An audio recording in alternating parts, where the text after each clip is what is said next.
Hello बच्चों, कैसे हो आप लोग। आज हम लोग पढ़ेंगे एक नया topic, some basic concepts of chemistry, जो क्लास 11 का टॉपिक है। और उसी चैप्टर में हम पढ़ेंगे एम्पिरिकल एंड मॉलिक्यूलर फार्मूला। तो सबसे पहले मैं आपको बताऊंगा कि एम्पिरिकल फार्मूला क्या होता है, मॉलिक्यूलर फार्मूला क्या होता है, या हम इसको कैसे कैलकुलेट करते हैं। ठीक है, तो कैलकुलेशंस के बारे में कोई एग्जांपल लेकर के हम लोग जानेंगे, समझेंगे कि कैसे इसको हम करते हैं। तो एम्पिरिकल, सबसे पहले बच्चों एम्पिरिकल फार्मूला और मॉलिक्यूलर फार्मूला आपको जानना है। तो मुझे उम्मीद है कि आपने मेरा जो पिछला लेक्चर देखा होगा उसमें आपको सारी चीज़ें समझ में आई होंगी, some basic concepts of chemistry में।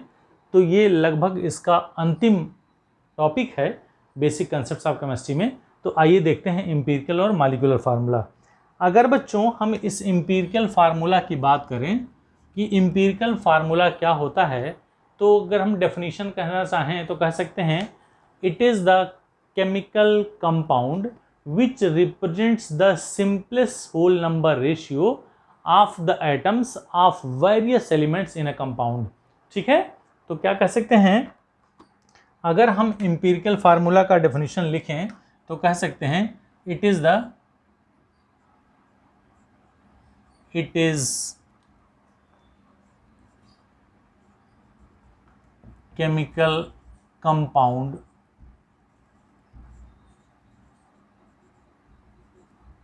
which represents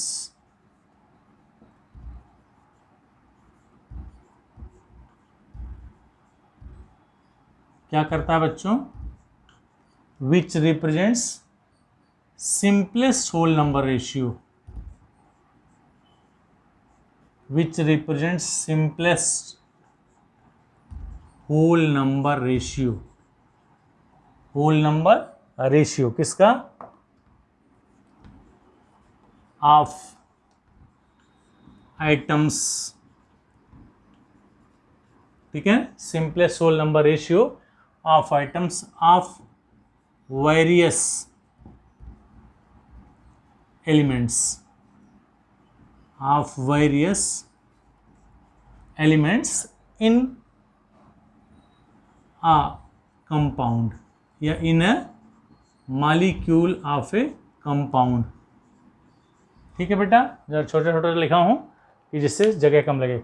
it is the chemical compound which represent simplest whole number ratio of the atoms of various elements in a compound. तो अब हम देखेंगे कि ये एम्पिरिकल फार्मूला क्या होगा, कैसे होगा। अगर हम बेटा इस मॉलिक्यूलर फार्मूले की बात करें, ये किसका हो गया, ये किसका डेफिनेशन हो गया, एम्पिरिकल फार्मूला। ठीक है, तो एम्पिरिकल फार्मूला का डेफिनेशन ये हो गया। अगर हम आपको इस मॉलिक्यूलर फार्मूला की बात करें तो इसका डेफिनेशन क्या हो सकता है, आप ऐसे देखेंगे। मॉलिक्यूलर फार्मूला क्या कहेगा बेटा, जहां आपने लिखा है कि it represents the simplest whole number ratio, तो यह दिखाता है इट रिप्रेजेंट्स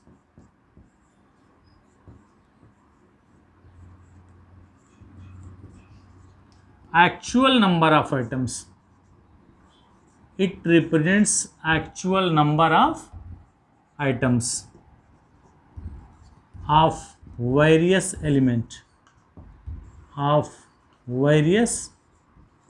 elements ये ध्यान रखेंगे कि किसी भी मॉलिक्यूल में या किसी भी कंपाउंड में जो एटम्स हैं उन एटम्स को अगर सिंपलेस्ट होल नंबर रेशियो में दिखाया गया तो दैट फार्मूला इज इंडिकेटिंग या that formula is known as empirical formula. और अगर किसी मॉलिक्यूल या किसी कंपाउंड में उस एलिमेंट, वेरियस एलिमेंट के एटम्स की एक्चुअल संख्या रिप्रेजेंट हो तो उसी को हम कहते हैं बेटा मॉलिक्यूलर फार्मूला।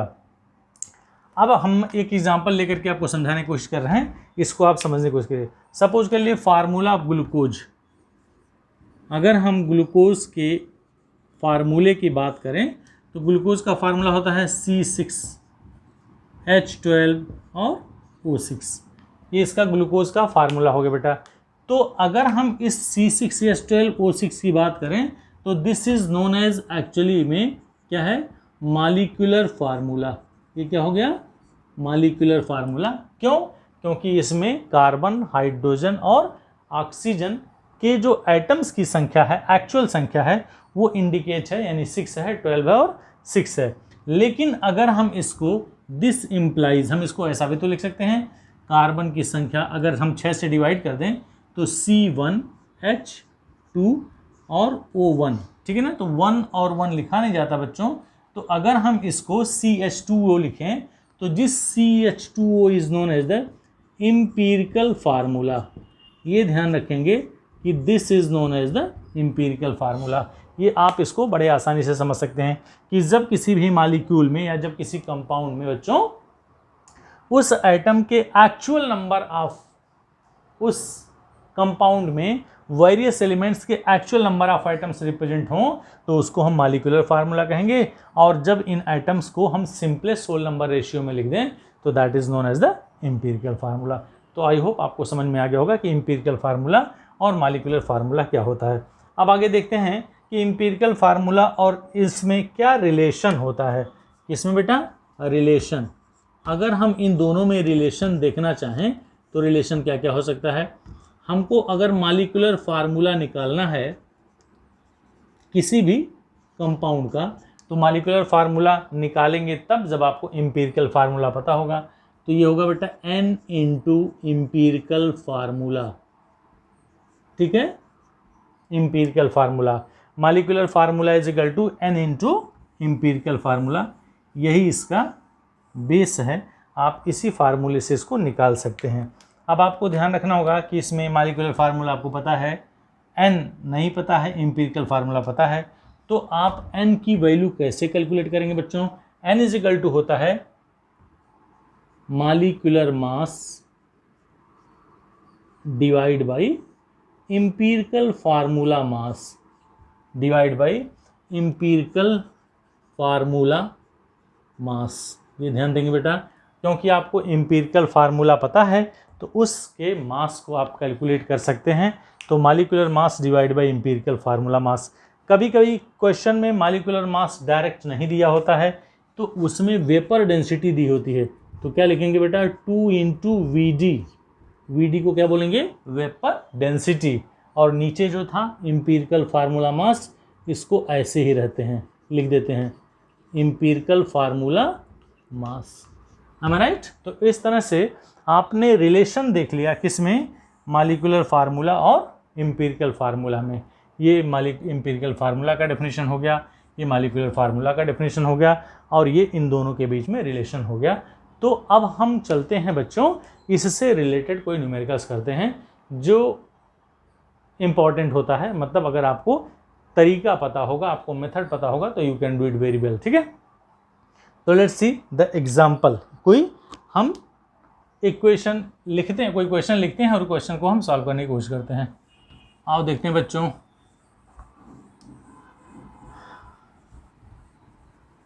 चलिए वीडियो में अंत तक बने रहें बच्चों, तभी आपके समझ में आएगा कि आप एम्पिरिकल फार्मूला और मॉलिक्यूलर फार्मूला से कैसे क्वेश्चन कर सकते हैं।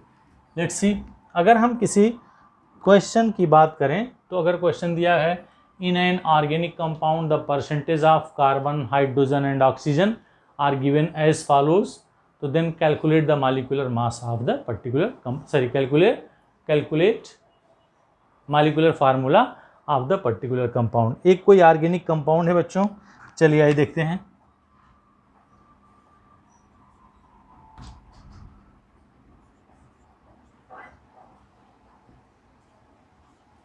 ऑर्गेनिक कंपाउंड में अगर हम परसेंटेज कंपोजिशन की बात करें तो परसेंटेज कंपोजिशन, ये क्वेश्चन है कैलकुलेट द मॉलिक्यूलर फार्मूला या find the molecular formula of N organic compound which contains this much. आपको क्या क्या देखना है। सपोज कर लिए कार्बन की वैल्यू है बेटा 40.685%, ये क्वेश्चन दिया है, और हाइड्रोजन दिया है बेटा 5.085% है बेटा, और ऑक्सीजन की जो वैल्यू दी गई है वो दी गई है 54.5 228%, ठीक है ना। यस, ऑर्गेनिक कंपाउंड दिया है, इसमें कार्बन का परसेंटेज ये है, हाइड्रोजन का परसेंटेज ये है और ऑक्सीजन का परसेंटेज ये है। और इसमें एक और चीज़ दी गई है, क्या दिया गया है, vapour density is equal to, question का ही पार्ट है, vapour density is equal to 59, ठीक है ना, ये क्वेश्चन दिया गया है। अब इसी क्वेश्चन से आपको क्या फाइंड करना है, मॉलिक्यूलर फार्मूला, क्या निकालना है बेटा, मॉलिक्यूलर फार्मूला आपको कैलकुलेट करना है, तो यही आपको फाइंड करना है। आइए देखते हैं कैसे लगाते हैं या किस तरह का क्वेश्चन हम कैसे सॉल्व करते हैं। तो बेटा मॉलिक्यूलर फार्मूला निकालने से पहले उसके एम्पिरिकल फार्मूला को हम कैलकुलेट करते हैं या फाइंड करते हैं, तब मॉलिक्यूलर फार्मूला। इसके लिए एक टेबल बनता है, लेट्स सी टेबल कहाँ से स्टार्ट करेंगे बच्चों, आइए देखते हैं।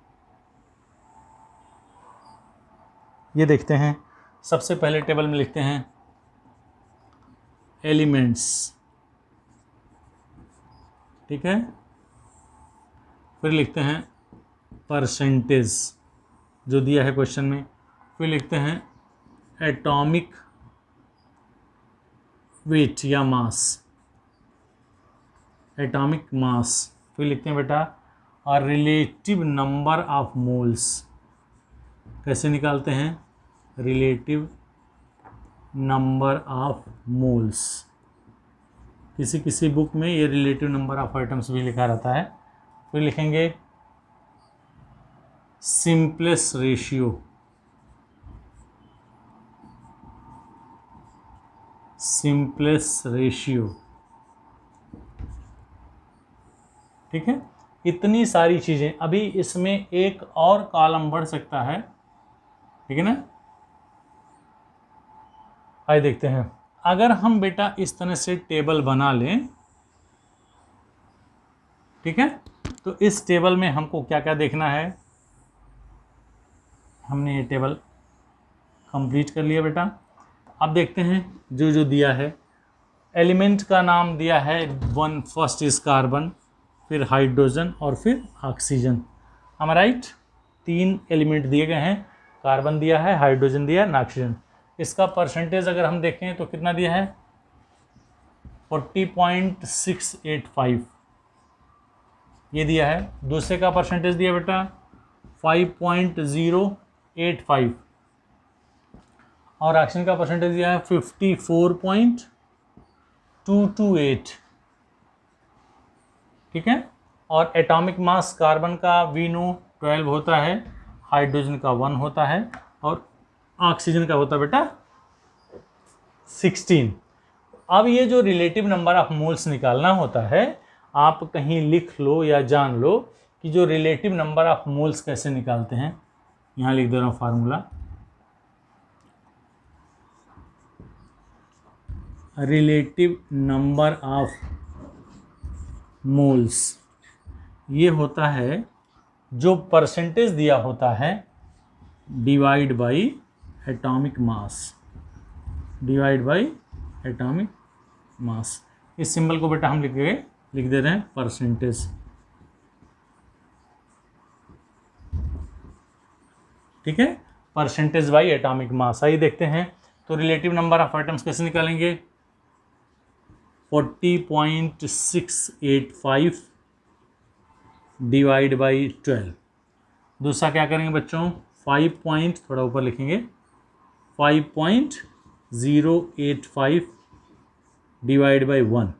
और तीसरा क्या लिखेंगे बेटा, 54.228 डिवाइड बाई 16। अब इसकी वैल्यू हमको कैलकुलेट करनी होगी, तो आइए देखते हैं कैसे करेंगे बेटा।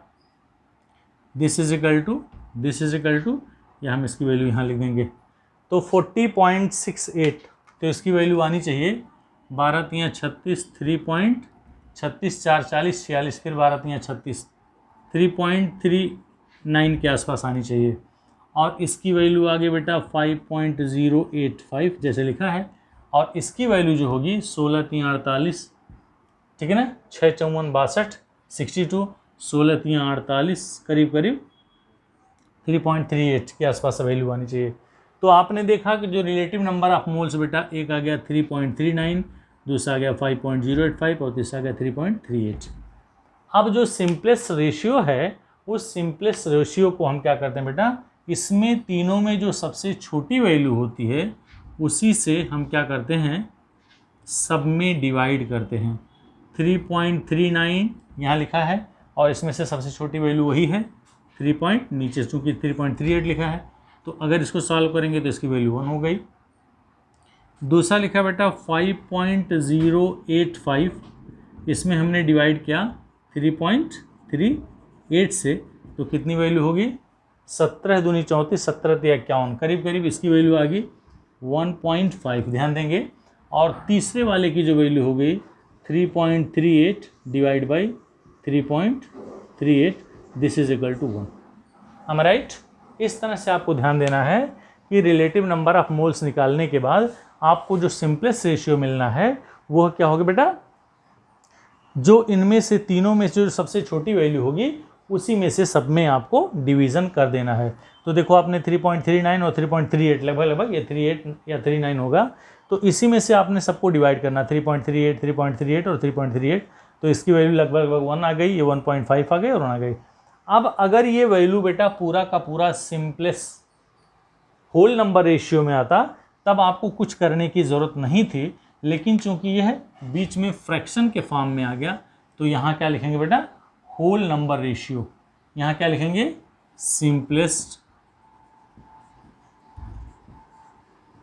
Whole number ratio. क्या होगा, सिंपलेस्ट होल नंबर रेशियो।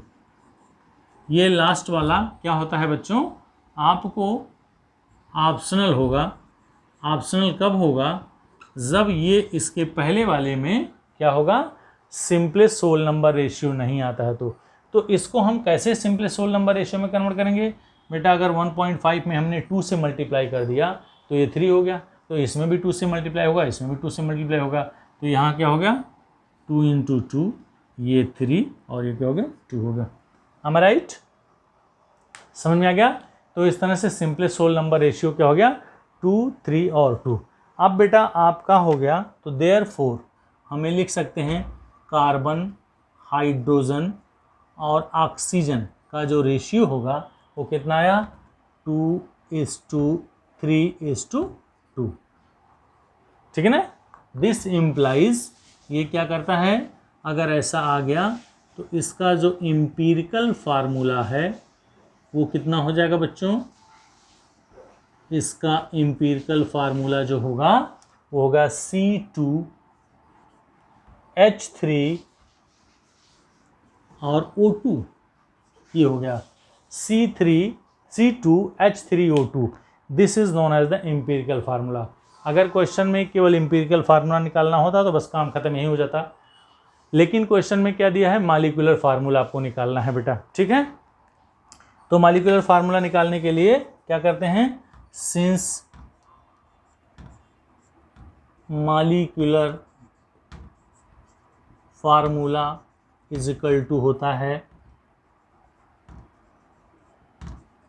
बेटा n इंटू इम्पीरिकल फार्मूला। ठीक है ना, ये क्या होगा, molecular formula is equal to होगा n इंटू इम्पीरिकल फार्मूला।